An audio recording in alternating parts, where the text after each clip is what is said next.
തലയെടുപ്പുള്ള ഒരു നല്ല കൊമ്പനാന മലയാളിക്ക് ഏറ്റവും പ്രിയപ്പെട്ട കാഴ്ചയാണ്. അങ്ങനെ ഒരു ആനക്കഥയിലേക്കാണ് ഞാൻ ഇനി പോകുന്നത്. എറണാകുളം നഗരത്തിന്റെ തിരക്കുകളിൽ നിന്ന് മാറി കൂവപ്പടി പഞ്ചായത്തിലെ ആലാട്ടുചിറയിലെത്തിയാൽ പ്രകൃതിയുടെ ഗ്രാമീണ ഭംഗി ആസ്വദിക്കാം. പച്ചപുതച്ച വയലുകൾ, ചുട്ടുപൊള്ളുന്ന വേനലിന് ആശ്വാസമായി പെയ്യുന്ന പുതുമഴയിൽ തലയുയർത്തി നിൽക്കുന്ന പുൽനാമ്പുകൾ.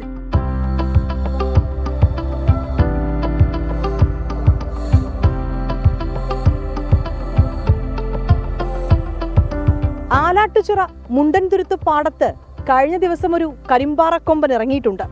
സംഗതി കൊമ്പനാണെങ്കിലും ഇന്നിവൻ ഈ നാട്ടുകാർക്കൊക്കെ ഏറെ പ്രിയപ്പെട്ടവനാണ്.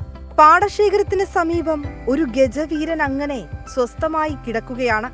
കാലുകൾ മടക്കി കൊമ്പുകൾ ഉയർത്തി തുമ്പിക്കൈ താഴ്ത്തിയുള്ള കൊമ്പന്റെ കിടപ്പ് കണ്ടാൽ ആരും കൗതുകത്തോടെ നോക്കി നിൽക്കും.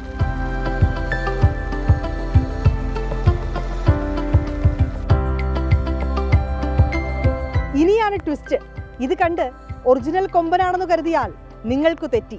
പാറക്കല്ലിന് ചായം നൽകി മിനുക്കിയെടുത്തതാണ് ഒറിജിനലിനെ വെല്ലുന്ന ഈ കൊമ്പനാന. കണ്ണും തുമ്പിക്കൈയും ചെവിയുമൊക്കെ വരച്ചു ചേർത്തു. ചിത്രകാരനായ ജയൻ വേങ്ങൂരും സുഹൃത്ത് സനലുമാണ് ഇതിനു പിന്നിൽ. അക്രിലിക് എന്ന് പറഞ്ഞ ഒരു പെയിന്റ് ഉപയോഗിച്ചാണ് ഇത് ചെയ്തിരിക്കുന്നത്. പെട്ടെന്ന് പോകുന്നില്ല.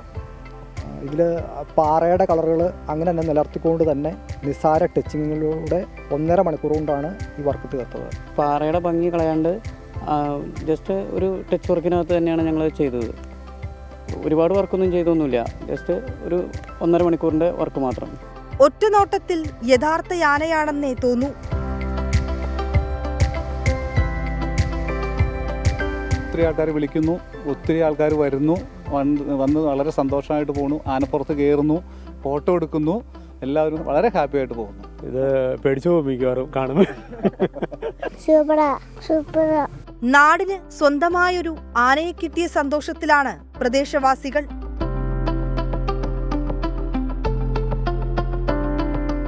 കല്ലിൽ തീർത്ത ഈ കൊമ്പനെ കാണാൻ നിരവധി പേരാണ് പാടശേഖരം തേടിയെത്തുന്നത്. കൊച്ചിയിൽ നിന്ന് ക്യാമറാമാൻ അനന്തൂപി നായർക്കൊപ്പം വിനീത VG 24. വിനീത ആനയുടെ പുറത്തു കയറി റിപ്പോർട്ട് ചെയ്ത് എന്തായാലും നന്നായി പ്രേക്ഷകർക്ക് ഇഷ്ടപ്പെട്ട് കാണും. പതുക്കെ ഇറങ്ങിക്കോളൂ.